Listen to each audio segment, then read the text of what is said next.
In Marvel's vast, tangled universe, one question, whispered only in the darkest hypothetical corners, stands out for its audacity. What if the Incredible Hulk killed every other superhero? Like most comic book what-ifs, this scenario pushes the logic of established characters and events to their breaking point. But it also offers a fascinating glimpse into the limits of power, the consequences of fear, and the sobering fragility of the worlds we take for granted.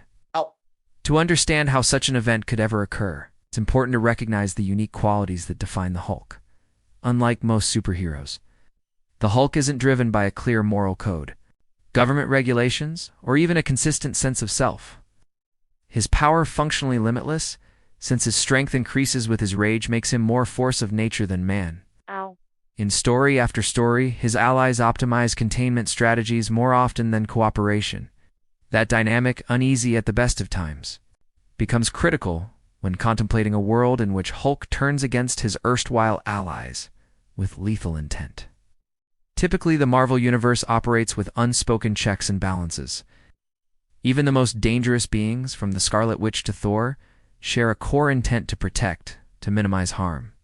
But the Hulk is defined by something different: the mounting inescapable risk that anger will one day eclipse control, with catastrophic results. It's an open secret among heroes that, should the Hulk ever go truly rogue or worse, should Bruce Banner's human conscience vanish, no entity on Earth is equipped for the fallout. Supposing such a scenario played out, the initial destruction would be swift. In the early hours, surprise would prove the greatest weapon.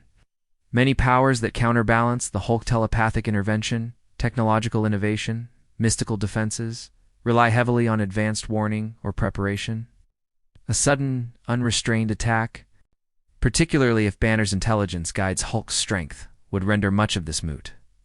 Super teams like the Avengers, X-Men, and Fantastic Four, which thrive on combination tactics and communication, would likely fall first.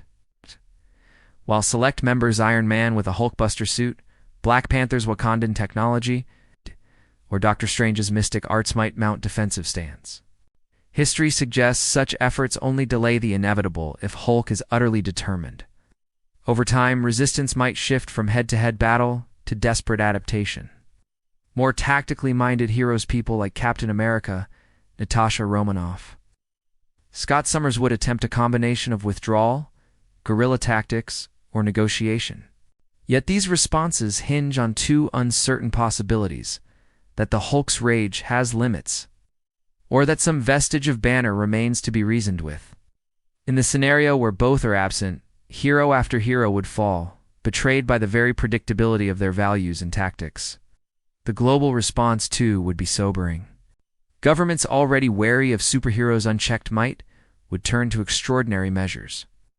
Worldwide technologies designed to neutralize or contain the Hulk have been explored: gamma poison, orbital weapons, even interdimensional exile. But the Hulk has already overcome many of these, not just by strength, but by adaptability. Where brute force fails, his body adjusts. Where isolation wins brief respite, escape and return are almost guaranteed.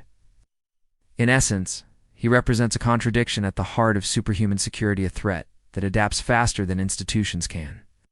What would follow, in this hypothetical Hulk kills all superheroes scenario, is a version of the world dramatically more vulnerable than ever before. The mutants, who so often serve as a buffer against cosmic or planetary threats, would be gone. The magical community, from Sorcerer Supreme to street-level practitioners, would fall silent. Super science, those who would craft cures, rebuild cities, or send warning across the multiverse, would disappear. Ironically, the world would become dependent on ordinary, flawed humans to muster a last line of defense, or else to endure a future where calamity arrives unchecked. But perhaps the greatest result would not be physical but psychological. The superheroes, for all their foibles and dysfunctions, represent humanity's hope and ambition made manifest. Their demise at the hands of one of their own would not only erode public trust, but breed existential dread. The knowledge that salvation could become an existential threat overnight would ripple outwards, touching politics, culture, even basic optimism about progress. It is a dark mirror version of the trust that heroes represent, to the very concept of exceptional power backed by exceptional responsibility.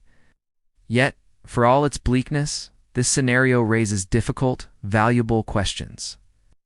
How do societies guard against the risks embedded in their greatest strengths? What mechanisms exist to test or restrain overwhelming power? And above all, can the qualities that turn someone into a hero, human frailty, empathy, the capacity for restraint, be maintained in figures who have evolved so far beyond human limits? In Marvel's ongoing stories, the Hulk most often stands on a knife's edge, a living test of what happens when power exceeds control. The world prays for Banner's conscience, but in this scenario, where the worst outcome occurs, the world receives a stark, an unanswerable lesson that unchecked power left unopposed can undo everything built in its name. And that, perhaps, is the true caution hidden in Hulk's green shadow.